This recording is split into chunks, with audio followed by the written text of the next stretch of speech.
Well, I'm really delighted and privileged to offer a tribute to the founder of the FaithTrust Institute, that is, of course, Marie Fortune, on the occasion of its 40th anniversary. Human anniversaries are about the experience of human time. Human temporality is not simply, as ancient writers thought, a flowing of the now to the then, or the movement of one after the other of past, present, and future. Lived time is in us, like the time of a tree is in its trunk. Lived time is not like a roll of film that can be stopped at any point and understood in isolated frames. Time within us is more like a song, or a melody, or a lament that simply cannot be understood by hearing only one line, or one note, or one longing desire that is not yet fulfilled. Every moment of our lives is in some sense utterly important. Yet the meaning of our past is in our present. And the meaning of our present will be in the meaning of our future. Time for us is an aspect of our very selves, unfolding, becoming, shaping. When we celebrate markers in our time, like anniversaries, we celebrate the accumulation of a life, of the whole it is becoming, in the relationships that intertwine and make us be who we are. In all of this, we have some experiences that are more powerful than others, that transform our memories and strengthen our hopes for the future. This is true for Marie and for the FaithTrust Institute, and for all of us who know them and have shared their journey. My focus this afternoon will be twofold. First, on what we might be called the early days of Marie's moving forward to what would become her calling, her vocation. And second, milestones in her life's journey, milestones that all along were shaped by her own deep concerns for the suffering of persons, especially women and children, and by her belief in God's saving presence amidst a broken world. I first came to know Marie in the early 70s, when she was a student at Yale Divinity School. It was, I believe, a good fit for her. She was an excellent student with fine intellectual capabilities, already well-honed academic skills, and remarkable writing talent.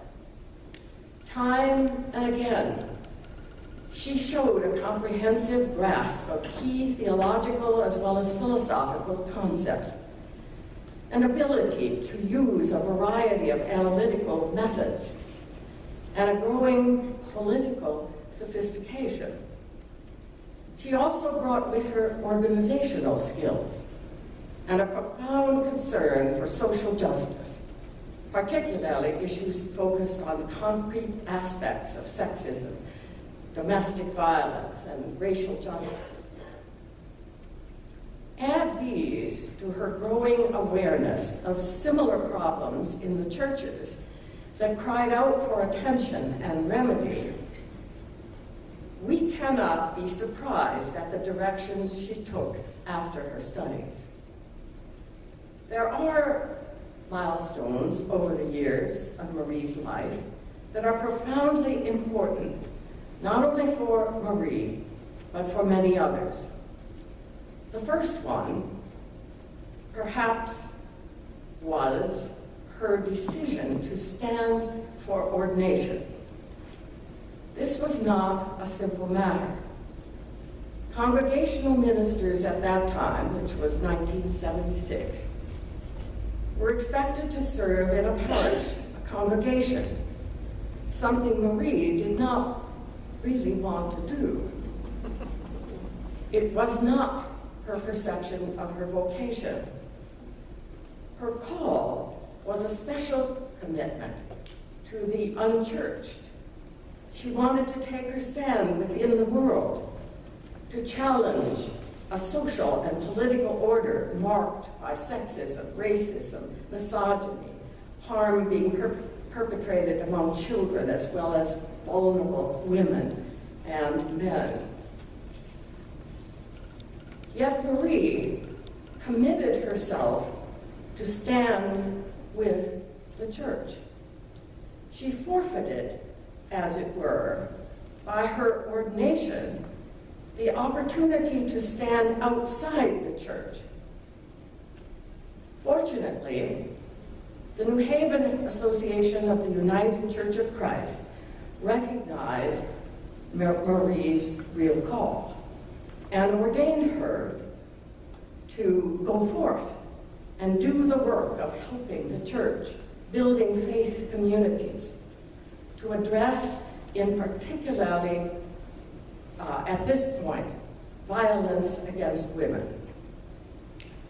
At first, she had no grand plan, but she took the first step and then the next. She created a new ministry that in 40 years, with the help of many others, has reached around the world. Reached around the world working to equip faith communities with the resources they need to address sexual assault, clergy misconduct, violence of all sorts, dedicating her life to supporting survivors and educating faith communities and to demanding accountability from perpetrators. Her writings themselves have changed so many people's lives. Here is a coherent and powerful voice, asking and guiding and receiving.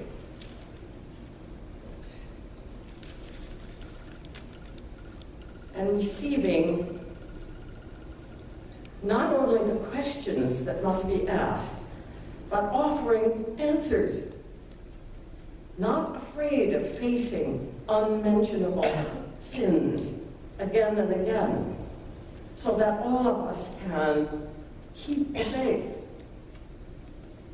learn about love that does not harm, and break the silence that festers if nothing is sacred. Most of you will remember the titles of all those books. That's Finally, however, it must be said that Marie is not a lone worker, but a true builder of a community. We have learned from her that essential elements in community include truth-telling, trust, mutual giving and receiving, offering places for healing, expanding love that is just and that never stops trying to heal a world wherein everyone can find a home. Marie, the time of your life is indeed within you and has grown into others. The meaning of your past is in your present, and it is strong enough to sustain its unfolding future. I thank you. We all thank you, and pay you tribute on this blessed anniversary. Thank you.